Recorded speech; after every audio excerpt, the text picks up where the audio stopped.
Chapter 24. The Aim of the Church.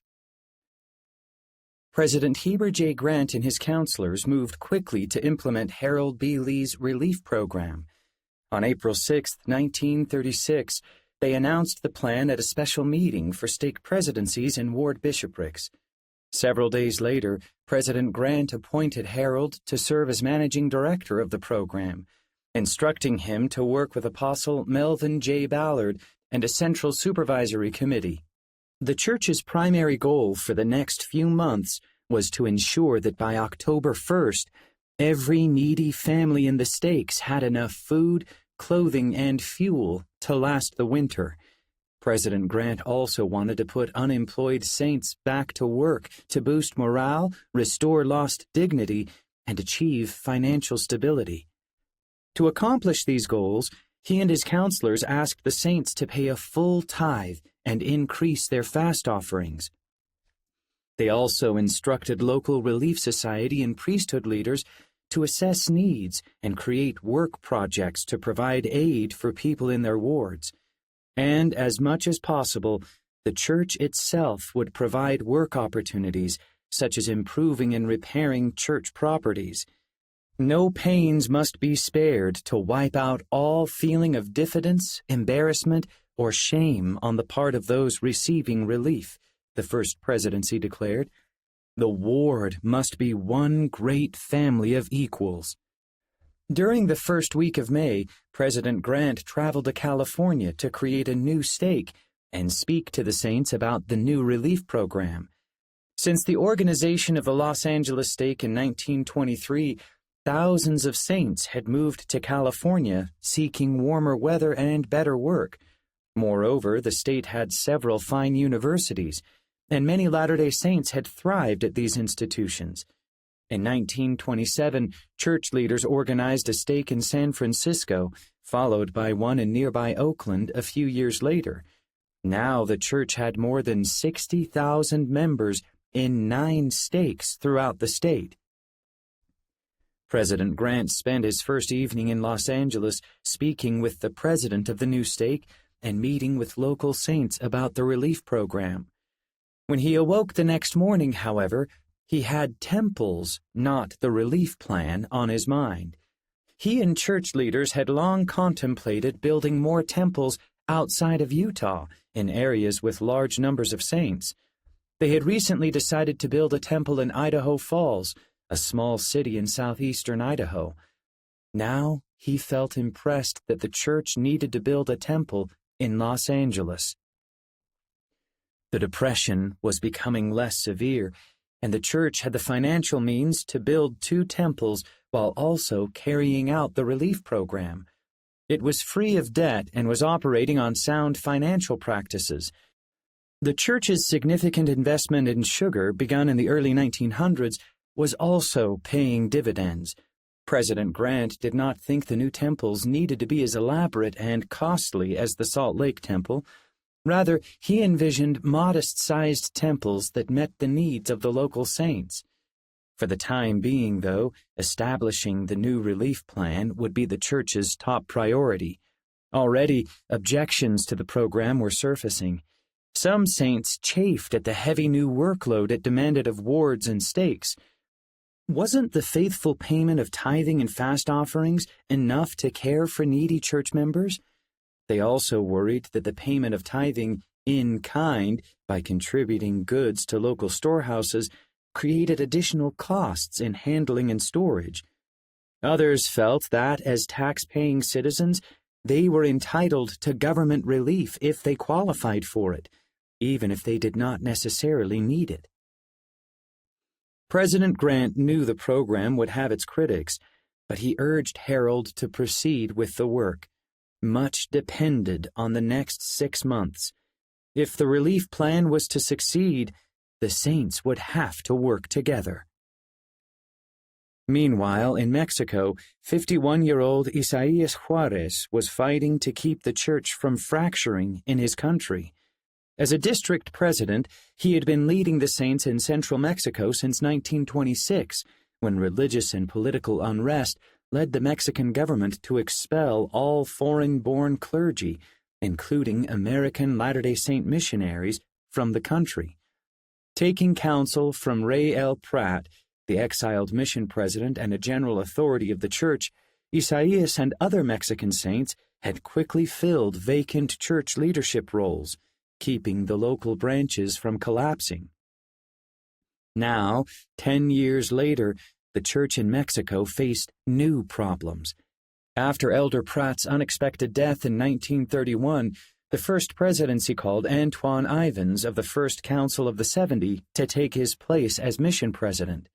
Although Antoine had grown up in the Latter-day Saint colonies in northern Mexico and studied law in Mexico City, he was not a Mexican citizen and could not legally minister in the country.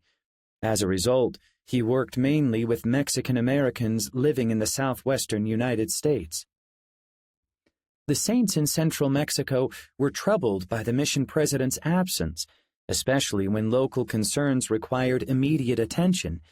The church, for instance, needed to build more meeting houses since Mexican law prohibited people from holding religious services in private homes or other non-religious buildings.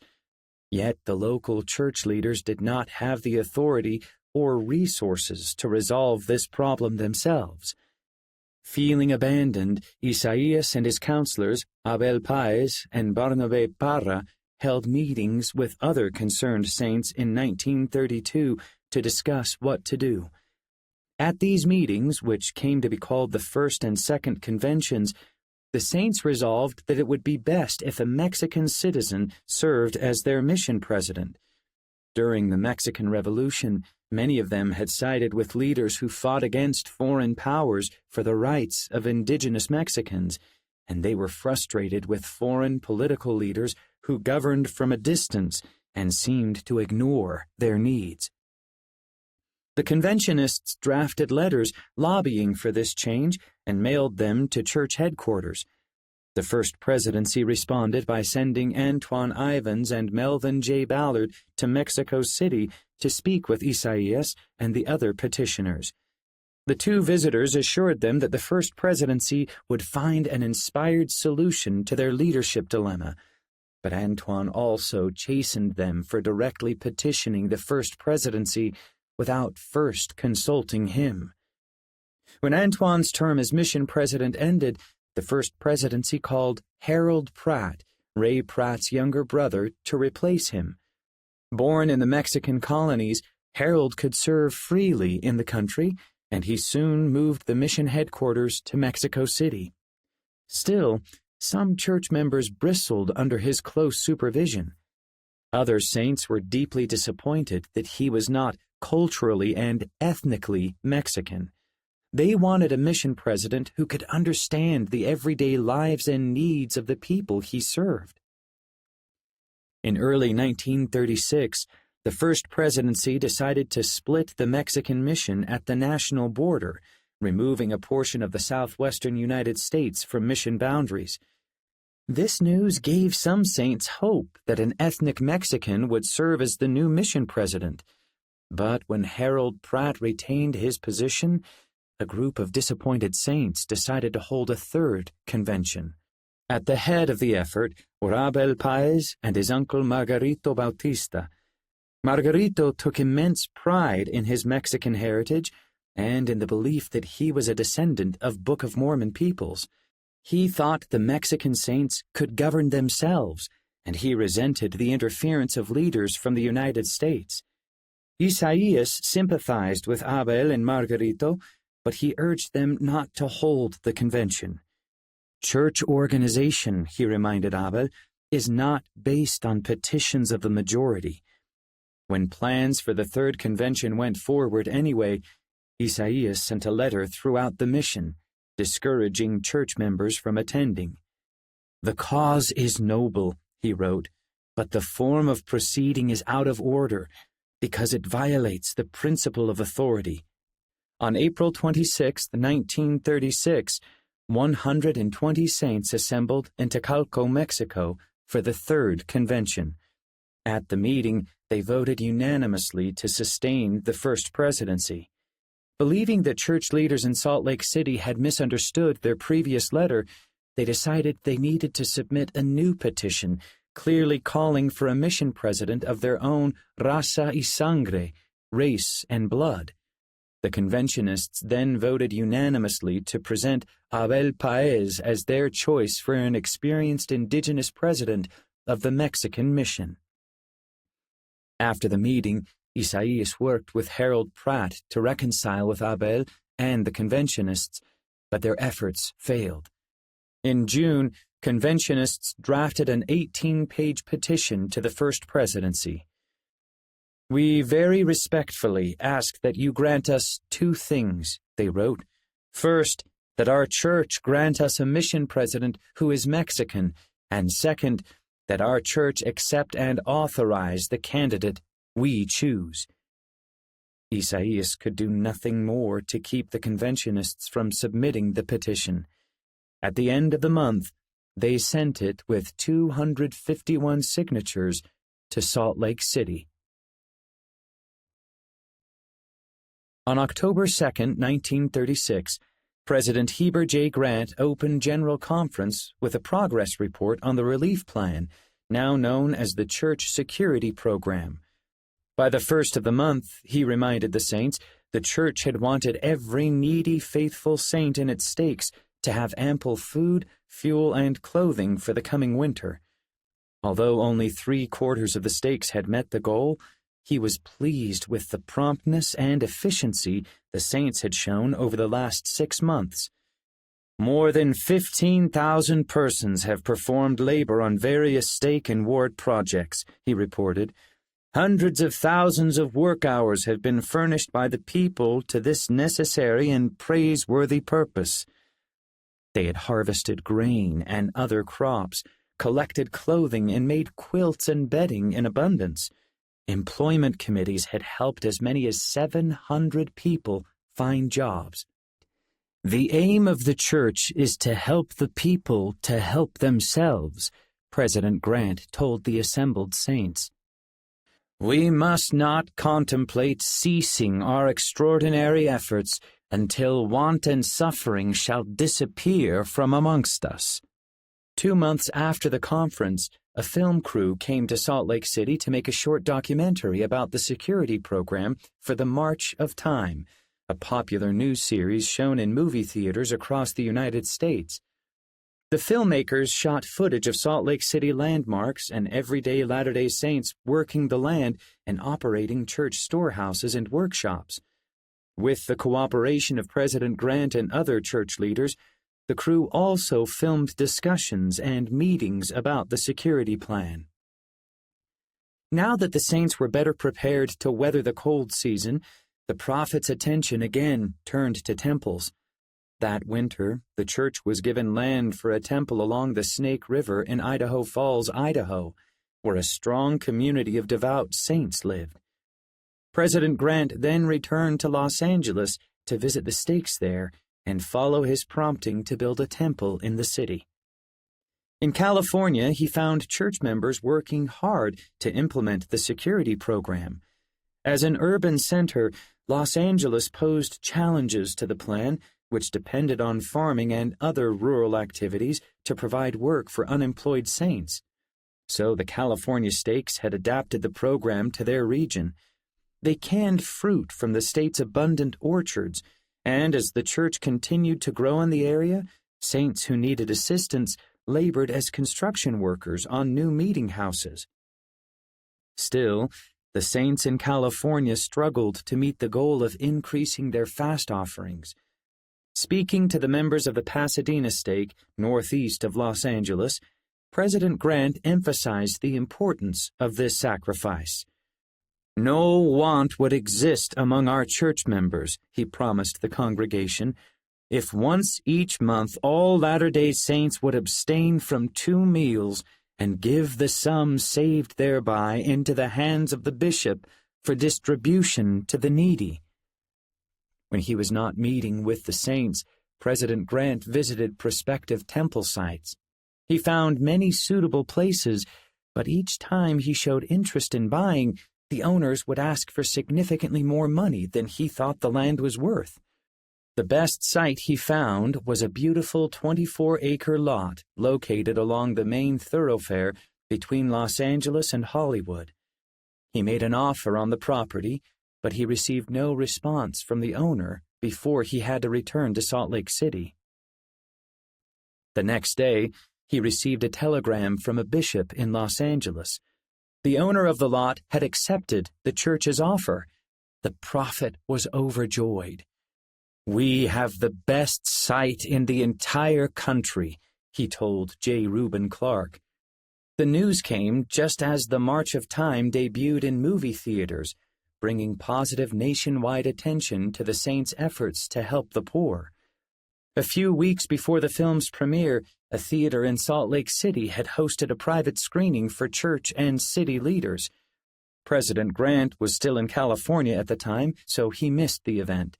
But David O. McKay had been able to attend, and he had high praise for the film. "It was a beautiful movie," he exclaimed. "The picture is so excellent and so masterfully presented that every man, woman, and child in the church should be grateful for it." Around this time, the rift between Mexico's Third Convention and the church continued to widen. After receiving the conventionists' petition, the First Presidency responded with a lengthy letter reiterating the importance of following standard procedures of church government in all parts of the world. If this were not so, the presidency declared, there would soon grow up in the church different practices, and these would lead to different doctrines, and in the end, there would be no order in the church. They urged the conventionists to repent. "The time may come when a mission president of your own race will be appointed," they wrote, "but this will only be when the president of the church, acting under the inspiration of the Lord, shall determine so to do." Santiago Mora Gonzalez, a branch president in central Mexico, met with other Third Conventionists in November 1936 to discuss the best way to respond to the First Presidency's letter. Some conventionists, including Santiago, were disappointed by the letter, but wanted to abide by the First Presidency's decision. Others were outraged. Margarito Bautista, who sat near Santiago at the meeting, jumped up from the table. "This is an injustice!" he exclaimed. He wanted the conventionists to reject the authority of Harold Pratt once and for all. "He is no longer our president," Margarito declared. "Our president is Dir Abel." Santiago was alarmed. Earlier that year, he had asked Margarito what would happen if church leaders did not agree to the conventionists' petition. Margarito had assured him that whether or not they got the answer they desired, they would continue to support Harold as mission president and hope he would take the issues they raised into consideration. Now it seemed the conventionists were calling for outright rebellion. "This is not what we agreed upon," Santiago told his friend. "Yes, but this is an injustice," Margarito said. "Well then," said Santiago, "we are not keeping our word." That night, Santiago returned home and talked with his wife, Dolores. "What should we do?" he asked. "I don't want to be an element of opposition for the work of the church." "Think it over well," Dolores said. A short time later, Santiago met with more than 200 conventionists to discuss the way forward. Many of them were as angry over the First Presidency's letter as Margarito was. Yet they were also troubled over rumors that Margarito was courting plural wives, a practice he had seen as a young convert in the Mexican colonies. When conventionists discovered these rumors were true, they agreed that his behavior was unacceptable and ejected him from the organization. Santiago was disturbed that Margarito, one of the chief instigators of the convention, had gone astray. After attending a few more meetings, Santiago began telling his wife and other conventionists that he would no longer continue with the group. He and other disillusioned conventionists soon met with Harold, told him of their desire to rejoin the main body of the church, and asked what they needed to do to return. "Well," Harold said, "there is no condition for you, brethren. You continue being members. You are members of the church." Santiago continued to serve faithfully as president of his branch. The Third Convention remained a relatively small movement among the saints in Mexico, but it still drew hundreds of church members into its ranks.